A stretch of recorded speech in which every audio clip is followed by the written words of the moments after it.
Assalamualaikum warahmatullahi wabarakatuh. Perkenalkan, nama saya Devi Firdasyamanda dengan NIM 0806 1382 126103 dari kelas C Praktikum Botani Farmasi Universitas Sriwijaya. Di sini saya akan menjelaskan 3 materi, yaitu epidermis, morfologi daun, dan perkecambahan kacang hijau. Yang pertama, saya akan membahas tentang epidermis.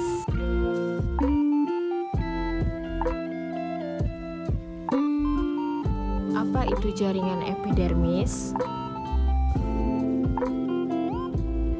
Jaringan epidermis merupakan jaringan terluar tumbuhan yang tersusun atas sel selapis pipih yang tersusun rapat. Jaringan ini tumbuh menutupi seluruh tubuh tumbuhan mulai dari akar, batang, hingga daun.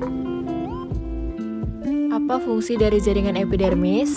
Fungsi epidermis yaitu sebagai pelindung atau menutup seluruh organ tumbuhan dan membatasi penguapan, penyokong, penyerapan, dan penyimpanan air. Ciri-ciri jaringan epidermis. Pertama, susunan sel rapat tanpa ruang antar sel, vakuola besar, dapat berisi antosianin, dinding sel beragam tergantung dari posisi dan jenis tumbuhan, terdapat sitoplasma, tidak berkloroplast kecuali di bagian sel penutup pada hidrofit dan tumbuhan di bawah naungan. Epidermis terletak pada bagian daun, batang, dan akar.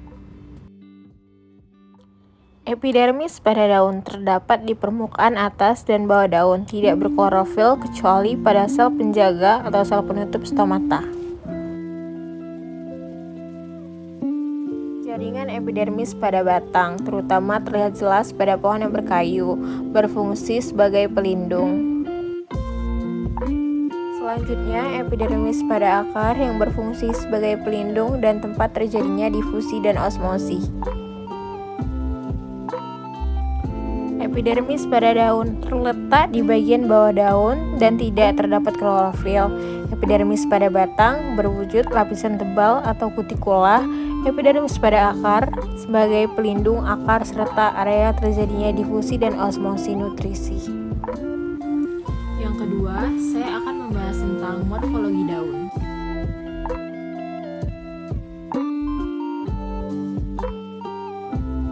Pada umumnya, daun berwarna hijau, tetapi kita juga sering menemui daun yang berwarna merah ataupun berwarna kuning.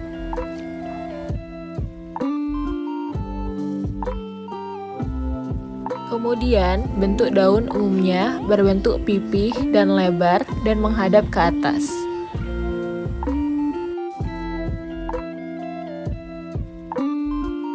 Selanjutnya, daun tumbuh pada bagian batang.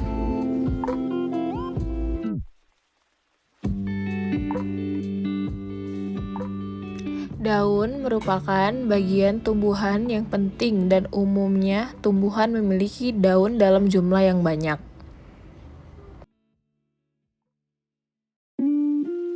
Bagian batang, tempat duduknya daun atau tempat melekatnya daun, dinamakan buku-buku batang.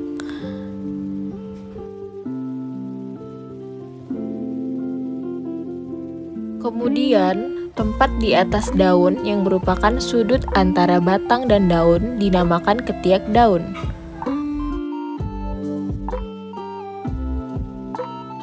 Daun biasanya tipis dan melebar dan kaya akan zat hijau yang dinamakan klorofil. Bagian-bagian daun yang lengkap yaitu terdiri dari helai daun atau disebut lamina, tangkai daun disebut petiolus, dan upih daun yang disebut pelepah daun. Pada daun yang tidak lengkap terdiri dari helai daun dan tangkai daun. Yang ketiga yaitu perkesambahan kacang hijau dari media kapas.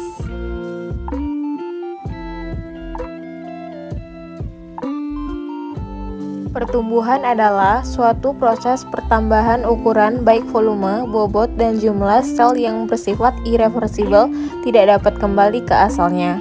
Dan perkembangan adalah perubahan atau diferensiasi sel menuju keadaan yang lebih dewasa.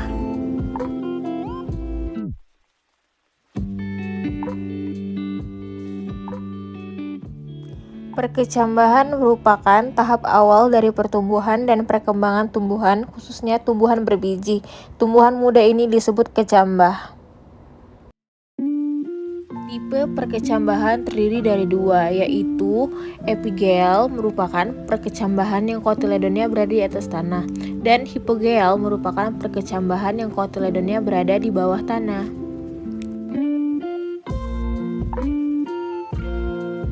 Faktor-faktor yang mempengaruhi perkecambahan yaitu faktor eksternal, suhu, cahaya, kelembaban, dan air.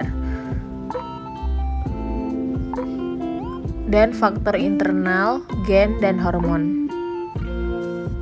Langkah-langkah percobaan pada kacang hijau media kapas.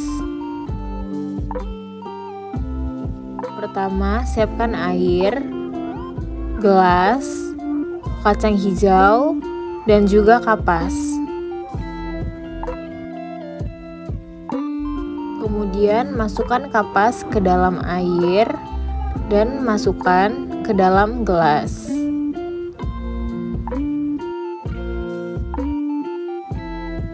Dan masukkan juga kacang hijau ke dalam gelas. Hari pertama muncul tunas. Hari kedua mulai tumbuh batang. Hari ketiga, pertumbuhan batang semakin tinggi. Hari keempat, mulai tumbuh daun kecil.